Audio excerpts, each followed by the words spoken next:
一命二运三风水，风水好坏和你大有关系。欢迎大家来到今天的小酱之命理讲堂。今天小酱之主要给大家讲讲如何从手指断财运旺衰。一、手指较长的手相，依照手指的长短来看财运。指头长而且直不偏斜的人，属于亲手创业型的，心灵手巧，大多凭手工技术吃饭，一般与一本万利的财运无缘。但是这种人处事慎重又擅长分析数据，属于智能型的，比较勤劳而又能实际操作。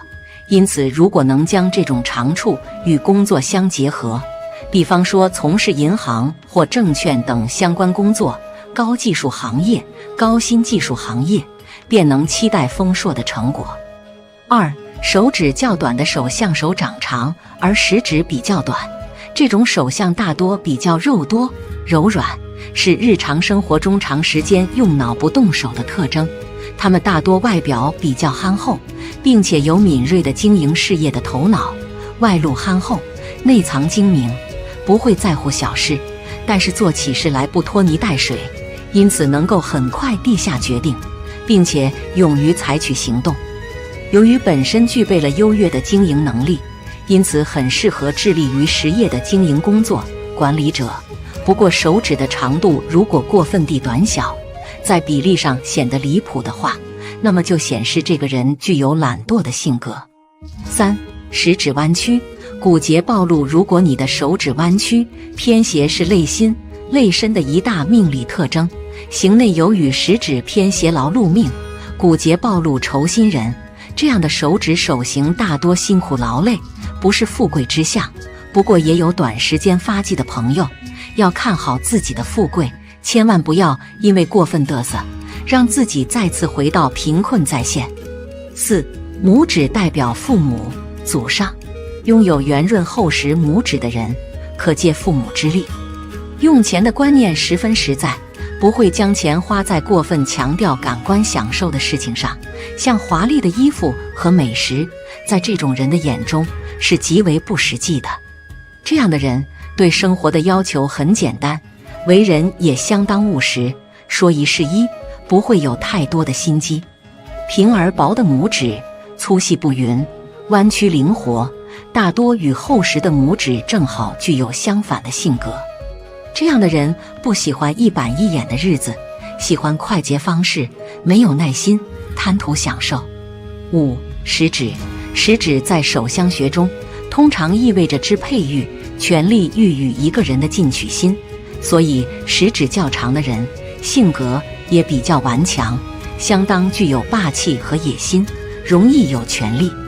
食指长到中指，性格偏强硬，爱出风头，财大气粗的性格，起伏较大，往往很难存得住钱。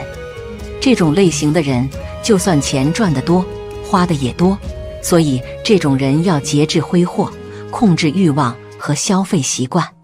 六、中指，中指是4根手指中最长的，而且位于5根手指头的中心，象征一个人的命运以圆润指掌为上。圆润指掌的中指代表有好的命运，事业财运、婚姻方面都有好的结果。如果中指生得过短，中指偏斜，偏向于食指，对事业比较执着；如果偏向于无名指，可能对家庭比较执着；如果粗细不匀，则是缺乏耐性和冲动的表示。这种人必须好好约束和规范自己的情感，不然很容易做出会令自己后悔莫及的事。七、无名指，无名指代表配偶和家庭关系，如果偏向于中指，表示你家庭的责任心很重，为家庭付出代价很大；如果偏向于小指，表示为晚辈子女付出很多。如果无名指跟中指一样长，那便是喜欢赌博的手相，对于任何事都有喜欢下赌注的兴趣。这种人一听到打麻将、赛马、玩牌，全身的血液都会立即沸腾，眼睛也为之一亮，这种人的确对输赢有着相当敏锐的感觉，也喜欢投机性较高的理财方式。股票、房地产等投资生意会很乐意参与，但是并不表示有万全的把握。这样的人赶上极端的时间，会随便赌输整个家当，将会使自己落得倾家荡产。8. 小指，小指代表子女、晚辈，如果小指特别的短小、弯曲，表示子女不给力，让你为子女操心费力，容易让你不能为子女骄傲。另外，小指还代表智慧、口才、艺术，又经常被乡学家称之为第二根拇指。有许多成功者几乎毫无例外地拥有一根比无名指第一指节线更长的小指。如果小指长直顺且圆润的人，通常有很卓越的办事才能和社交手腕。如果小指低于无名指的第一指节线很多，小指弯曲，那么这个人无论是在运势或财力方面都很难有所成就。第二，有这5种手相的人最招财，最有发财命，看看有你吗？一、财运线清晰而粗直，财运线又名水星线，是出于水星丘小指根部的短竖线，是衡量一个人财运好坏的重要标志。财运线生得清晰而粗直的人，通常有着较好的财运。拥有这种手相的人，很会招财，擅长运用资金获利，而且是越动越旺。另外，因为水星丘掌管的是金钱，而太阳丘掌管的是人缘点名声及好运，所以当财运线出现在水星丘和太阳丘之间时，这样的人通常能够靠股票或不动产等生意赚大钱。2. 钱财纹数量多，所谓钱财纹，是指在水星丘小指根部和太阳丘无名指根部之间出现的细的斜线。一般人手上都钱财纹，只是数量有的多，有的少。通常手掌上钱财纹越多的人，财运越旺，越容易招财，尤其是偏财运好，例如工作上时常发奖金，或者常常意外中奖等等。3. 水星丘红润而隆起，水星丘在小指的根部，掌管一个人的财运、社交与商业头脑。水星丘生的红润且向上隆起的人，不仅在商业方面拥有绝佳的才能，而且财运也相当的好，容易遇到很好的赚钱机会，只要努力肯付出，便能赚得大笔财富。此外，这样的人自身的交际手腕也很棒，应变能力很强，若从事商业经营之类的职业，更容易成功，从而获得丰厚利润。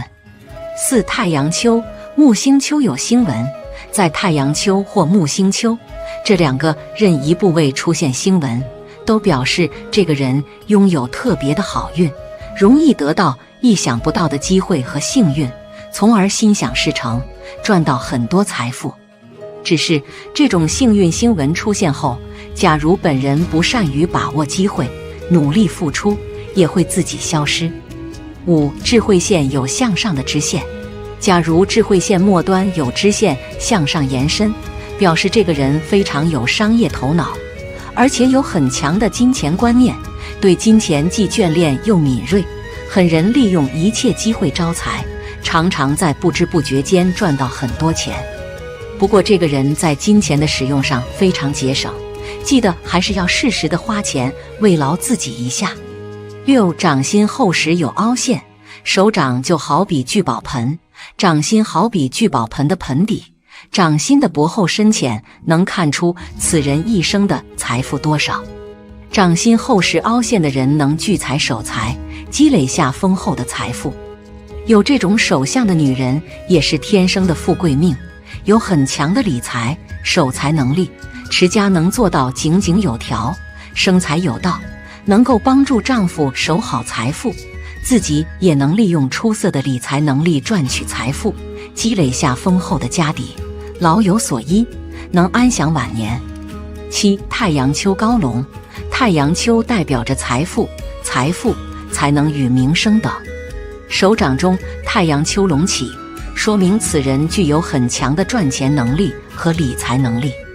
有此手相的女人，性格坚毅但不苛刻，为人厚道，婚姻成功，是持家理财的一把手，在外能有出色的理财能力，能够在自己的事业上大放异彩，赢得出色事业成就和社会名望。对内也能持家有道，婚姻幸福美满，属于大富大贵的手相之一。8. 木星丘饱满圆润，木星丘能反映一个人的积极程度和上进心。木星丘饱满明润而富有弹性的人，大多对财富和权力具有强烈的欲望，热衷名利，意志坚定，能够凭借自己的智慧和能力，在财富和社会地位上取得耀眼的成就，往往有成为富豪的潜质。若为女性，也会是事业型的女强人。不过有这样手相的人对待感情一般也会比较强势，所以在选择伴侣时，最好是选择性格互补类型的，或者是更具有忍耐和包容心的人，这样婚姻生活也能美满幸福。手相出现这4种吉祥的符号，富贵无疑，早晚必发。手相预测主要从色泽、形体还有纹理这3点入手。手相重，纹理清晰无杂纹的命主，一般在很年轻的时候就会事业有成，婚姻早成，财运早旺。如果手相重再出现一些特殊的较为有利的符号，则会锦上添花，让自己的财运更上一层楼。元宝纹，元宝纹是指手掌中的玉柱线、生命线和智慧线构成一个元宝纹，注定一生财源广进，富贵有望。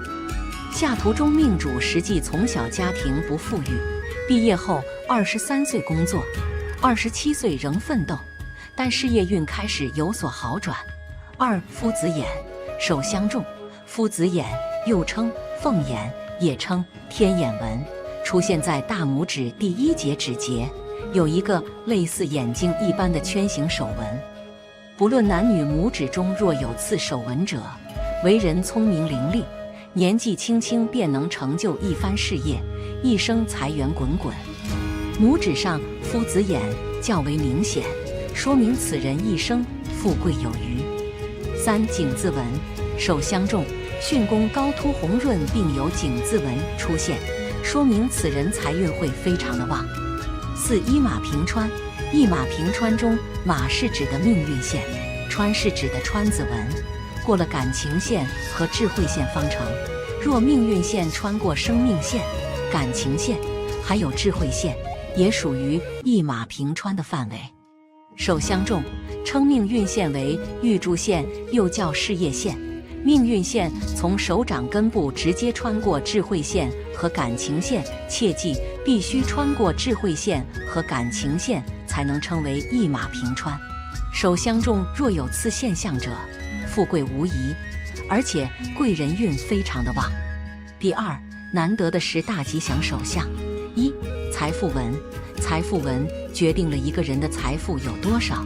财富纹直且长的人，他这辈子的财富就会有很多，而且获取财富的路上也没什么曲折。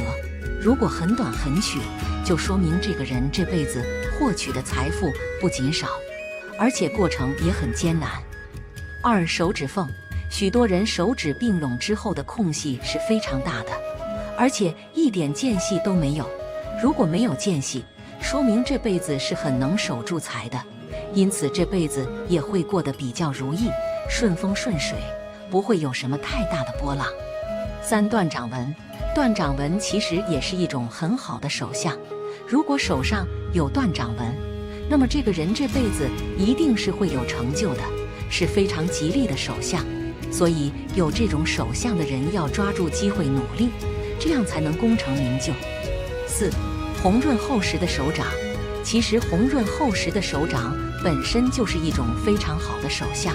手掌厚实，捏起来比较软，说明这一生都会大富大贵，而且也很平安吉祥，是很好的一种吉祥手相。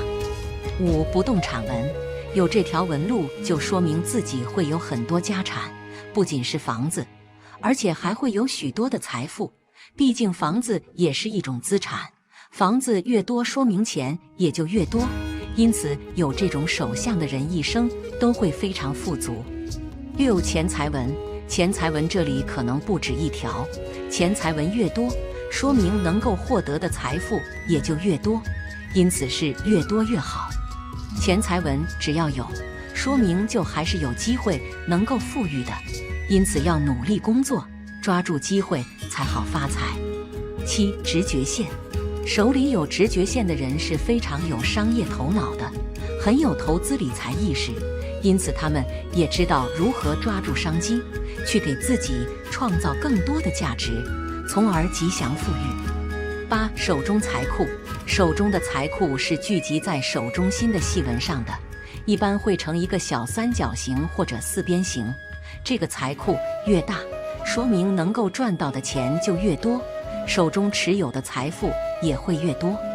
9. 太阳丘隆起，许多人的太阳丘都是凹进去的，那么这里就看不出来是否有财了。不过太阳丘隆起的人，财运肯定是比较好的，有发大财的机会。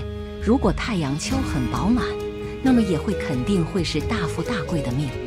10. 中指长，虽然中指一般来说都是最长的，但是中指比其他的手指长很多的话，那么就说明这个人的一生都会非常富足，而且生活也是非常无忧无虑的，是很尊贵的人。第3，手握金竹，必暴富。4种发财手，越来越富有。一手指如竹笋，金竹手。在手相学中，手代表了一个人的抓财能力。如果一个人的手指长得如竹笋一般细腻而修长的话，这种人大多命比较好，容易富贵。这种手相的人大多非常的善于理财，有着很强的抓财能力，善于运用金钱去做一些投资，能够让钱生钱，手里掌握的金钱也会越来越多。如果再得到一些贵人相助的话，必定能够富甲一方。2手软如棉花，如果一个人的手掌长得柔软且很有肉感的话，这种人大多先天命格较好，容易出生在富贵之家，从小生活无忧，还容易得到家中长辈和亲朋的相助，因此无论做什么事情都比较容易获得成功。而且性格淡，多温厚，命中的贵人运较好，容易得到贵人的相助，无论在生活和事业上都比较顺利，挣钱也比较轻松，一般都不会缺钱花。3掌红如血色，手掌的颜色代表了一个人的血气健康。如果一个人的手掌颜色长得较为红润的话，这种人大多血气充足，身体素质比较好，整个人的精神状态和身体状态都比较充盈，做起事来很有干劲，属于天生的上帝宠。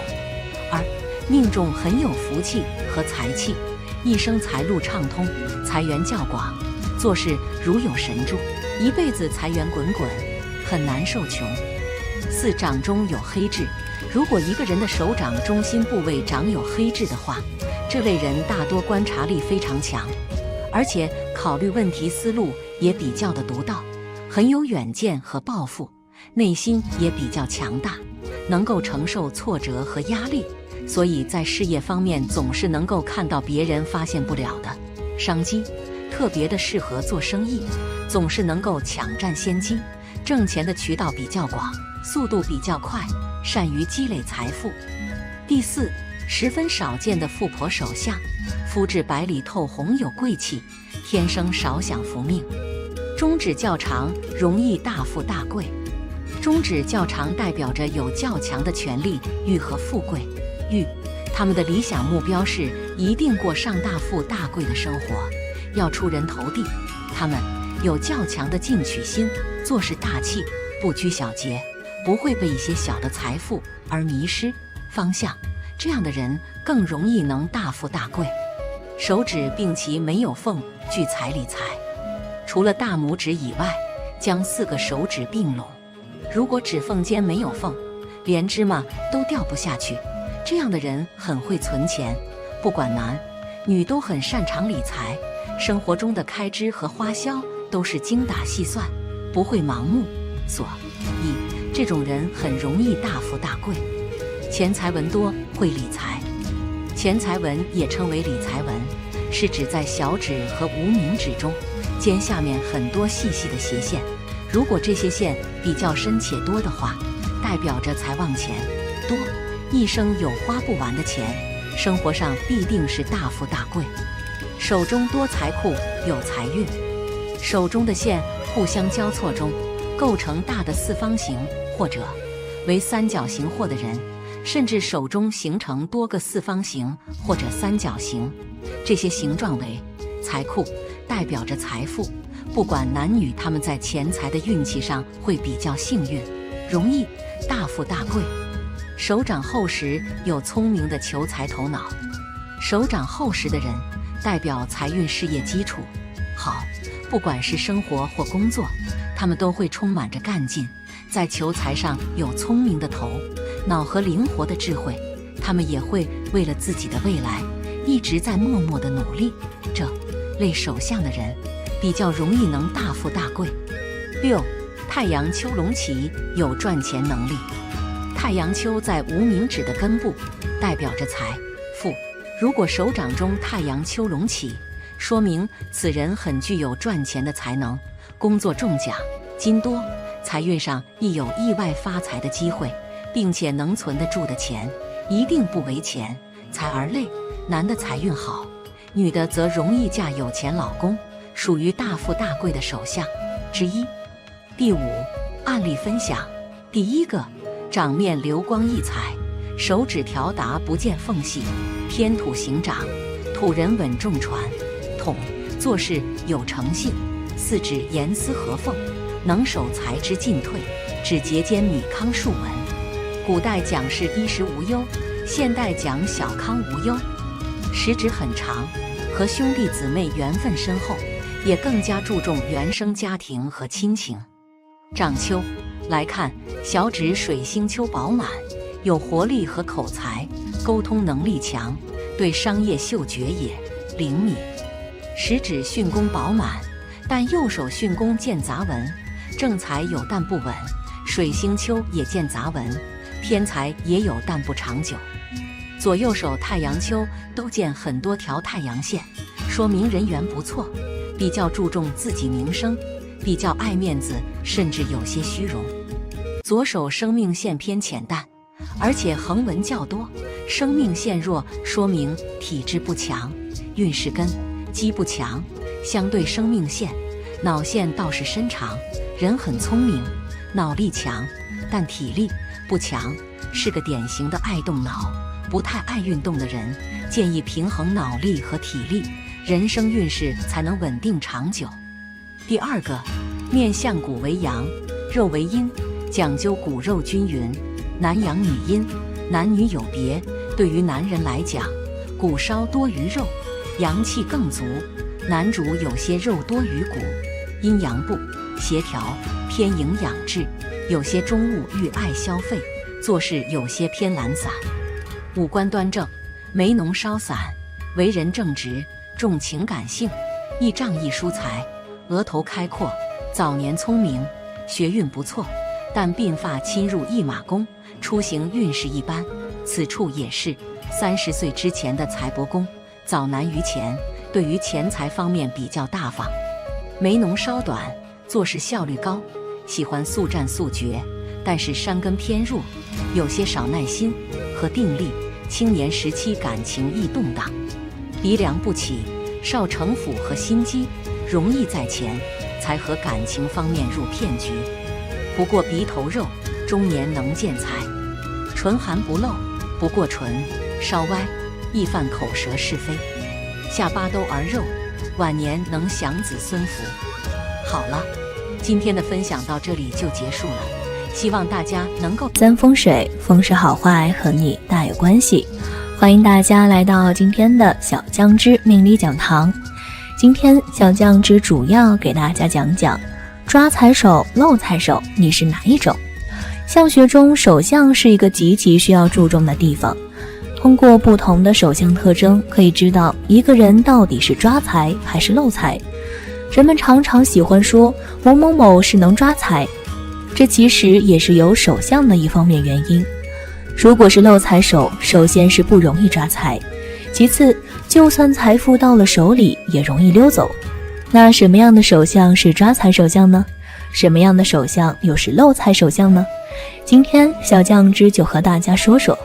一、抓财手的8种特征。一、事业线起始于土星丘。这是指手掌中的事业线是从中指下方的土星丘延伸出来的，或者说事业线长度较长，能够达到土星丘上。如此修长的事业线，说明了其人在工作中不仅个人能力出众，擅长努力，而且还能够获得贵人的帮助。如此一来，即使他们会遭遇意外变故，也能够化险为夷，保持工作状态稳定不下滑。此外，这类人的情感运势也不差，也就是说，他们能够在结婚之后获得好的事业运、财运。二、手指齐整，没有指缝。如果手中的5根手指并拢之后没有非常明显的指缝时，也能够体现出其人的财运非常的好。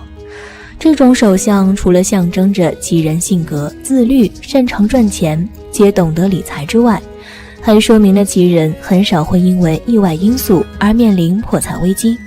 他们从来不会在生活中铺张浪费，懂得如何正确使用手中的财富，可以说是生活和工作都是井然有序，自然不会有着缺钱的苦恼。三、掌丘饱满，掌心内凹。微微内凹的掌心再加上饱满的掌丘，这样一种手相就是所谓的聚财手，也被称之为聚宝盆。因为从外形来看，掌心内凹，而四周的掌丘突出，使得整个手掌如同盆地一般，故而有着聚宝盆的称呼。拥有这种手相的人擅长聚财，他们有这类良好的事业运和财运，也知道应该如何去做才可以保持个人财运的稳定。无论是通过努力工作还是投资，都可以获得高额的财富收入。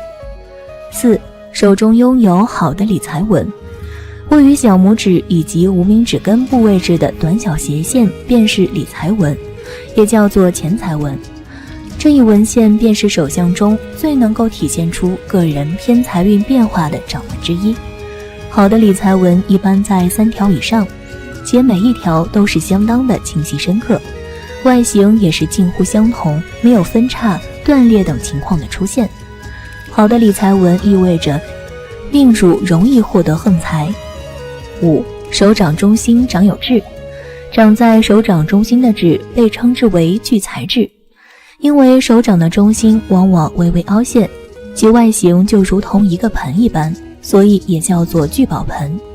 而位于聚宝盆当中的痣就相当于是财富，所以也称之为聚财痣。这一痣象出现的概率并不高，而一旦获得，就意味着其人的财运十分出色。6、手指甲红有圆。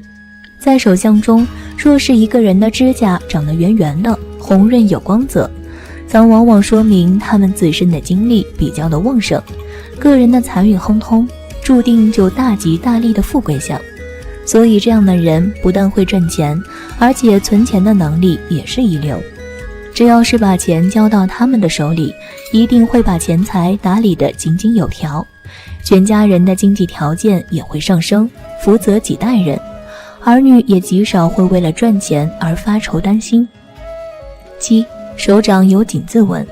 在相学当中，若是一个人的手掌用于井字纹，尤其是中指与无名指的位置，则往往属于富贵的象征，往往会有财大气粗的说法，通常说明他们会有横财上门，是富贵的象征。一般的情况下，这样的人他们的运气会比较好，个人的能力强，尤其是敢于创造，抓住机会，知道怎么去利用自己手里的资源去创造价值，天生就是做生意的好手。8、手掌钱财纹多多。钱财纹位于小指下方的位置，往往会以此处的竖纹多多，往往说明此人的收入多多，钱财多多。只要是把钱给他们，极少会胡乱的花销，是聚财的好能手。而且这样的人非常的适合创业，能力运势兴旺，不差钱也不会缺钱，属于典型的财神爷赏饭。只要他们不笨，就一定会取得一定的财富积累，往后的生活也是会越过越好。2. 漏财手的5种特征。1. 手掌贫饱。在相学中，手掌以厚实饱满为佳，这种人不但很有福分，而且挣钱的能力也比较的强，做事非常的踏实，人也比较的勤劳，能挣也能存，守财能力比较强。若是掌心贫薄的话，这种人大多性格犹豫，缺乏魄力，难当大人，挣不来钱，一生财运很差，即使是辛苦劳碌，也只能勉强维持温饱，即使有些钱，最后也留不住，属于典型的漏财手。2. 手有漏财纹。所谓的漏财纹，指的是位于食指和中指指缝连接处的竖纹。掌有漏财纹，那手掌自然也就是漏财手了。这种手相的人一般没有理财观念，对于金钱的管控能力非常的差，对金钱也没有什么概念，有钱就花，没钱就借，整天想的不是怎么能挣钱，而是怎样去花钱，而且花钱如流水，想要存钱几乎是不可能的，因为没有钱存。3. 指缝较宽。漏财的意思是手如漏斗一般，抓不住财。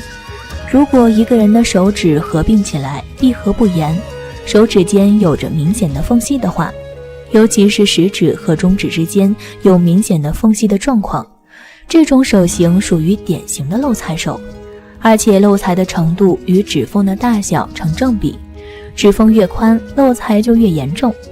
这种人一般花钱比较的随性，只要是有点钱就忍不住的要花出去，很难存到钱，经常是拆东墙补西墙，日子过得比较紧张。4. 手指修长。从相学角度来分析，如果一个人的手指长得较为修长的话，这种人一般很有艺术方面的天赋，很有才华，通过自己的努力，往往能够在某一方面获得成功，为自己迎来金钱和名望。这种人对于名声和权力的追求欲要大于金钱，而且注重自身能力的提高和生活品质，金钱并不会是他们特别看重的东西。为人良好的名声和生活花钱方面从来不会考虑太多，甚至为了达到目标更是不惜成本。不过这种人的挣钱能力也比较强。5. 食指向外歪斜。如果一个人的食指长得圆满而直溜，并且与中指紧靠的话，这种人一般生活态度积极向上，做事踏实诚恳，守财能力超强，一生无忧。若是食指长得向外倾斜的话，此为漏财之兆。而无名指如果也是这样的话，那个食指是一样的，都属于一种漏财比较严重的手相。这种人破财较多，日子注定会过得比较清苦。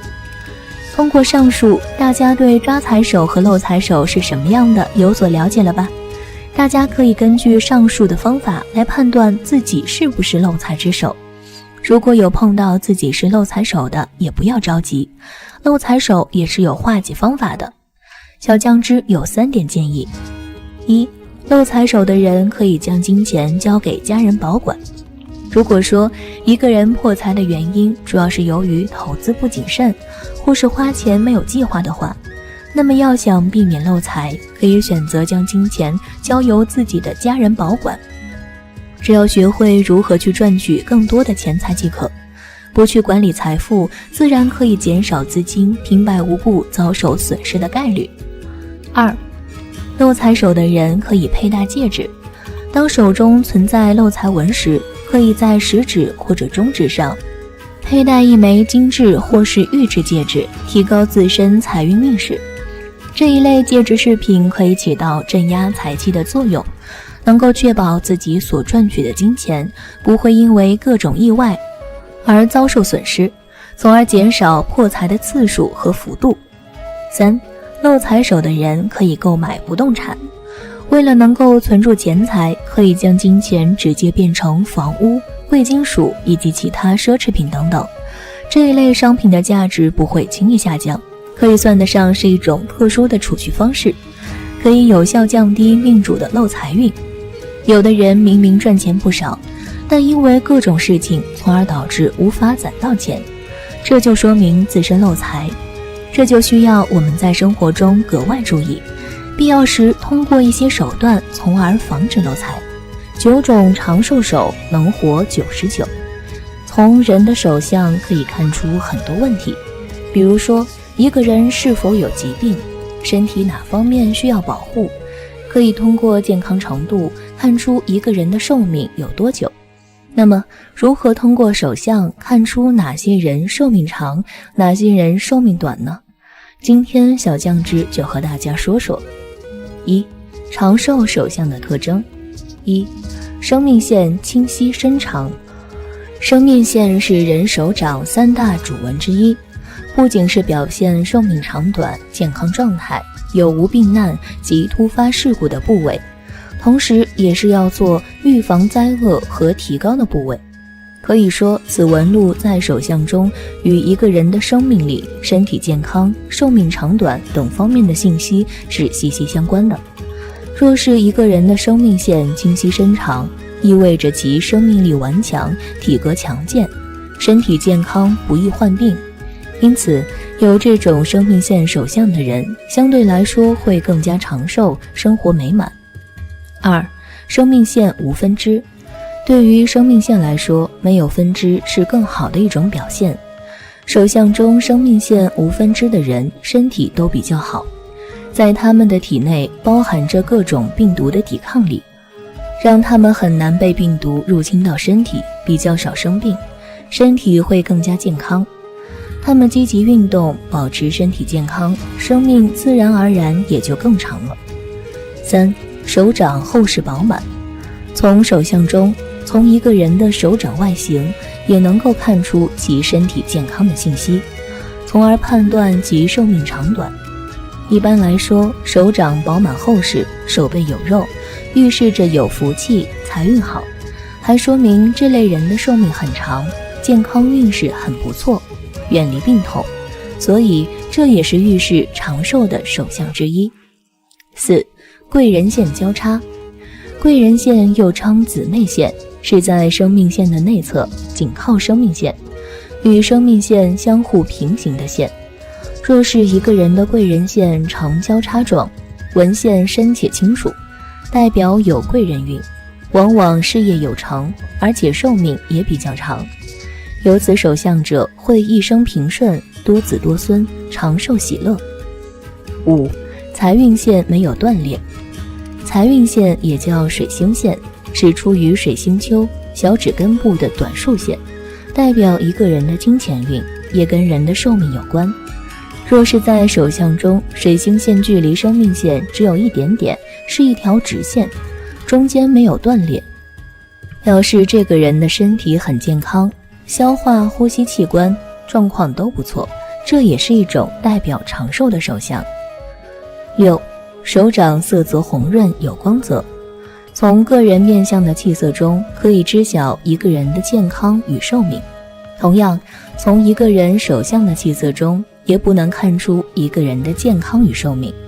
如果一个人手掌的气色发黄、发白，没有血色，这样的手掌多数意味着你身体健康不佳，寿命不长。但如果你手掌的色泽红润，手掌血气充足，则说明你个人的寿命很长，身体健康。7. 掌心有痣。从相学上看，掌心的痣主富贵，有这种痣的人比较少见。掌心有痣的人，绝大多数都是头脑十分聪颖的人。这类人懂得如何能够更好地规划人生，也十分理性地在各种需要选择的十字路口做出准确的判断。这样的人注定拥有精彩的人生，而且长命百岁。8. 手腕线伸长。手腕线长而深，形状整齐，没有断痕，说明此人的思维清晰，工作能力强，有一定的魅力，既能将工作安排得有条不紊，还能将生活过得有滋有味。伴侣的条件十分优越，也十分注重家庭，双方生活在一起，婚姻幸福美满，工作生活等无忧，同时还会注重养生，自然会更长寿。9. 食指与无名指一样长。食指与无名指一样长是典型的福相，拥有这种手相的人往往有着勃勃的雄心壮志，在事业和学业的路上都走得一帆风顺，在爱情方面亦是顺风顺水。在顺利的人生里，这种类型的人几乎不会经受灾难，生理和心理都始终保持着年轻和干劲儿，故而定能福寿双全。2. 短命手相的特征。1. 生命线很短。手相中的生命线是主要纹路之一，主要与我们的生命力是相关的，跟身体健康、寿命长短也有着密切的关联。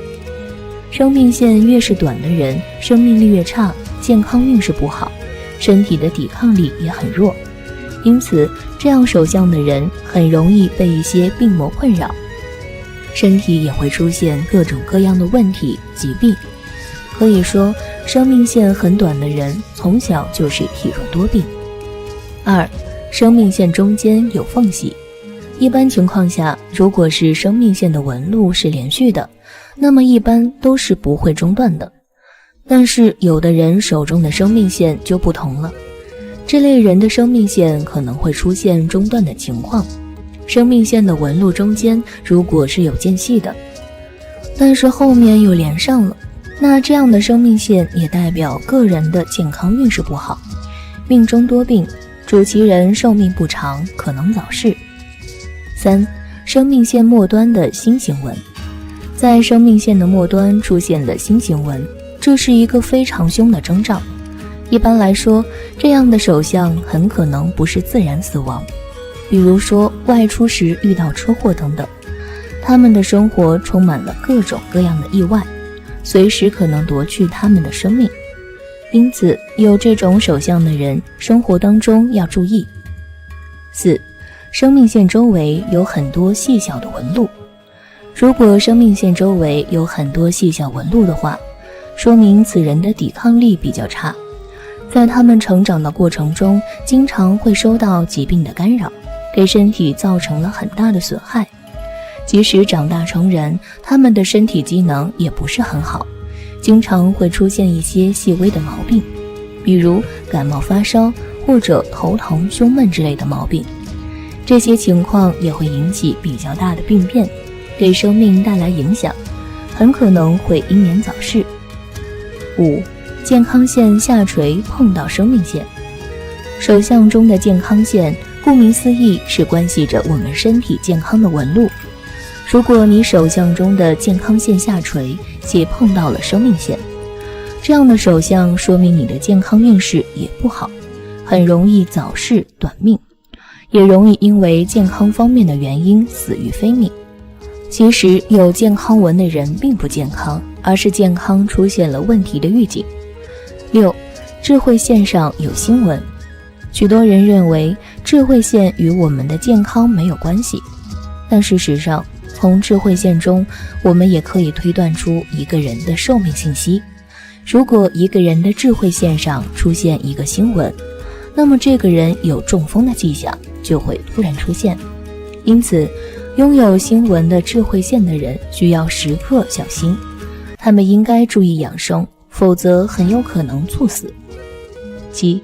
智慧线向下弯曲。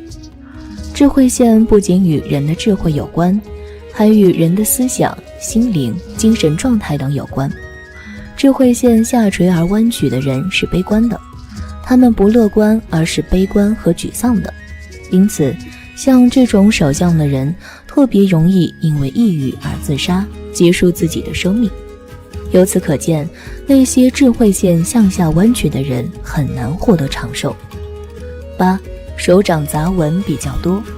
如果手掌的杂纹比较多的话，说明此人的烦心事儿比较多，生活中经常处于烦躁压抑的状态，这样心情会给身体带来很不好的影响，尤其是对于心脏方面。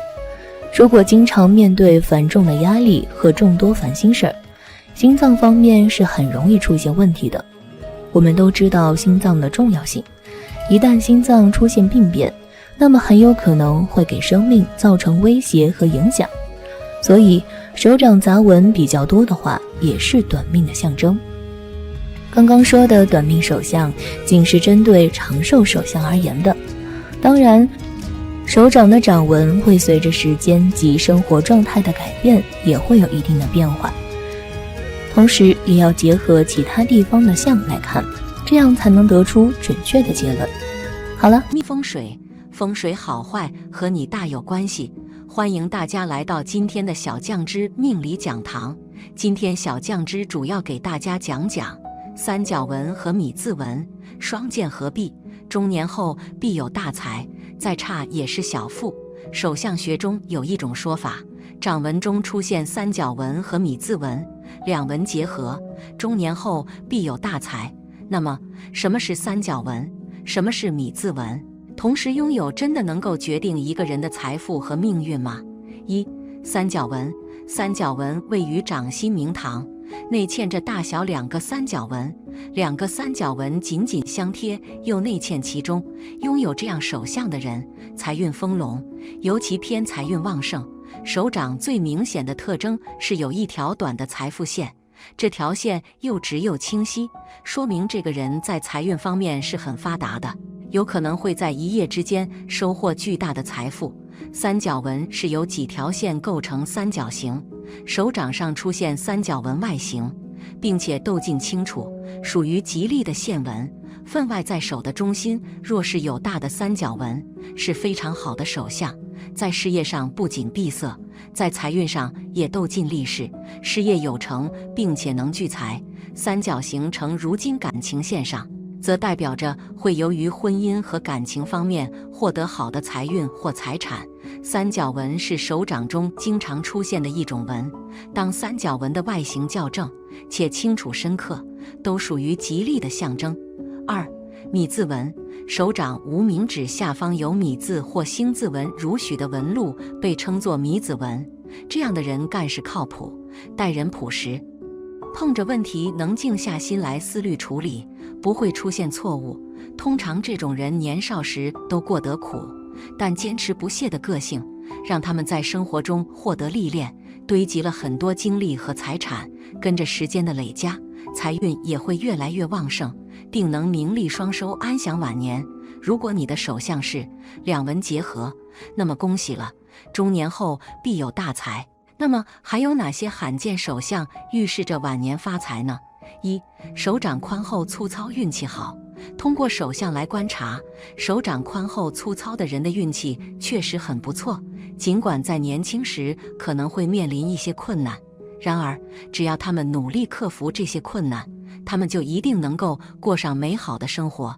这类人到了中年之后，通常会得到许多好机会，虽然他们可能无法依赖亲朋好友的帮助，但凭借自身的努力，他们仍然能够渡过难关，并取得惊人的成就。这样的人确实会获得许多宝贵的机会，他们的社会地位也会逐渐提升，他们努力工作，最终成为上流社会的一员。而与家人之间的相处也十分和谐，他们绝不会看不起身边的人，而是以谦逊和包容的态度对待他人，这也是他们取得成功的重要原因之一。二、食指下方出现田字纹，财运真好。如果一个人的食指下方出现田字纹，这意味着他的财运非常好，一生都不会缺钱。尽管在年轻时可能会遇到一些事业上的困难，但经过自己的努力，到了中年时就会拥有大量财富和资产。这样的人能够过上无忧无虑的生活，享受幸福，让周围的人都感到十分羡慕。最重要的是，他们不仅自己幸福，还会将福气传给子孙后代，因此他们能够得到子孙的孝顺，家族将会代代相传，享受着福气的滋润。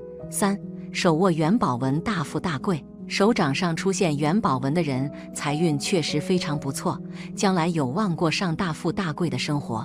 通常这样的人到了中年时，往往会遇到发大财的好机会，只要能善加把握，就能让手中的财富逐渐增长。他们天生具备聚财的能力，即使在投资方面遇到挫折，也不会导致财富流失严重，因为他们身边通常有很多贵人，得到他们的帮助后，手中的财富会逐渐积累起来。这些贵人的支持和指引，让这样的人能够重新振作，迎接更加光明的未来。4. 掌心有十字纹，头脑聪明。掌心出现十字纹的人确实不多见，但他们通常拥有善良的心灵，与周围的人和睦相处。他们头脑聪慧，注重生活中的细节问题，并且善于抓住事业上的机会。这样的人具备冒险精神，愿意面对挑战，并且不畏惧失败。因此，在事业发展方面往往能够取得成功。只要他们愿意花费时间去努力学习和钻研，必定能够抓住飞黄腾达的机会。这样的人实际上比许多人都更加出色。5. M 手掌，手掌掌纹呈 M 形。有此手相特征的人通常是女汉子，她们有着强烈的赚钱欲望，不管做什么事情都像一头牛头犬一样，不达目的绝不罢休，因此成功也常常青睐他们。随着年龄的增长，他们手中掌管的财富就越多，并且还旺夫能力一流。只要娶了他们为妻，做丈夫的很快就会富起来。6. 生命线交错，感情线深长。40岁确实是人生的一个重要阶段，往往决定了未来的发展方向。在手相学中，如果生命线交错，感情线深长，通常意味着中年以后的运势会趋向上升。这样的人不仅在事业上有所发展，而且在感情生活中也能够获得满足和幸福。这些人通常懂得如何经营爱情，能够与伴侣和睦相处，共同创造幸福美满的家庭生活。另外，他们也有追求名利的倾向，不满足于平凡的生活。这种积极向上的动力驱使着他们不断追求进步，从而获得更多的财富和事业成功。7. 手带有玉桂纹，手纹有玉桂纹的人在40以后也能够遇见不错的财运。这种手纹的人命中注定有贵人相帮，他们有见识有谋略，而且赚钱生财的能力也是一流。玉桂纹起于前宫，与手中的事业线相连。有玉桂纹的人意味着事业上有亲和力，善于记，人缘好，容易受到他人有力之帮扶，故若从事业务、市场、公、官等，必定发财无疑。这些人在40岁之后的运势会有显著的提升，他们的贵人运和财运都会有明显的好转，遇到的贵人和发财的机遇变多。这时候把握住机会的话，成就千万身家也不是什么难事。8. 手有玉柱纹，手相还有一种叫做玉柱纹，手上有玉柱纹的人也是中年发财的手相，而且只会在中年发财。据说有这种手相的人，年轻时比较没什么作为，老了才能意识到自己的理想。手掌上有2条玉柱纹，一条延伸到食指下面，一条延伸到中指下面。这种手相是晚年得运的吉象。拥有这种手纹的人，年轻时目标模糊，没有理想，不知道自己要追求什么样的生活，所以大多一事无成。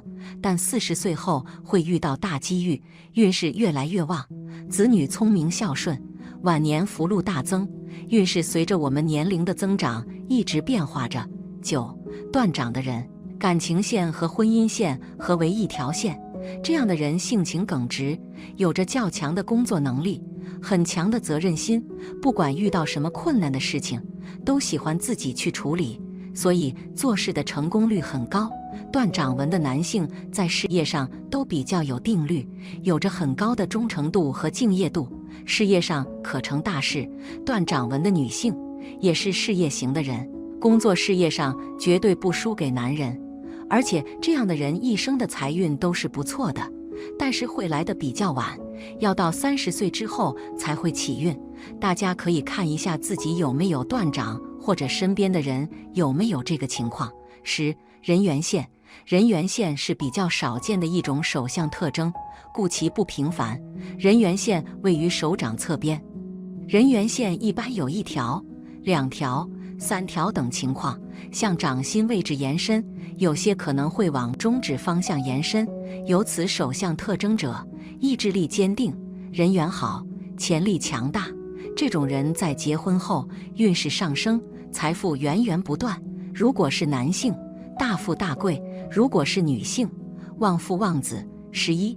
三豹纹，人的食指关节上一般有一条横纹，它被称作指节纹。如果食指上出现3条指节纹，它就叫做三豹纹。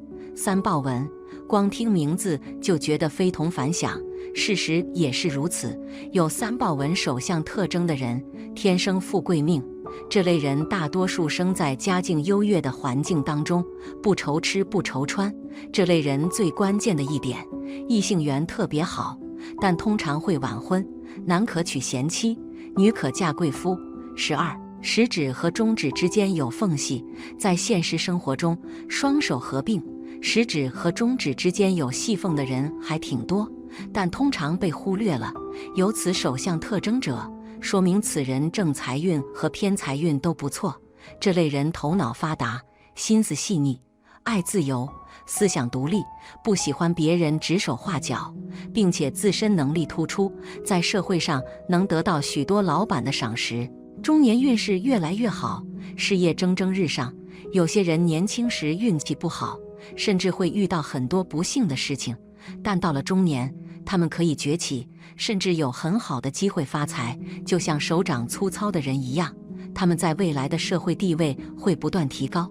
好了，今天的分享到这里就结束了，希望大家能够喜欢，记得给小酱汁点点关注和小铃铛，小酱汁会继续给大家分享更多有趣的命理内容，我们下期再见。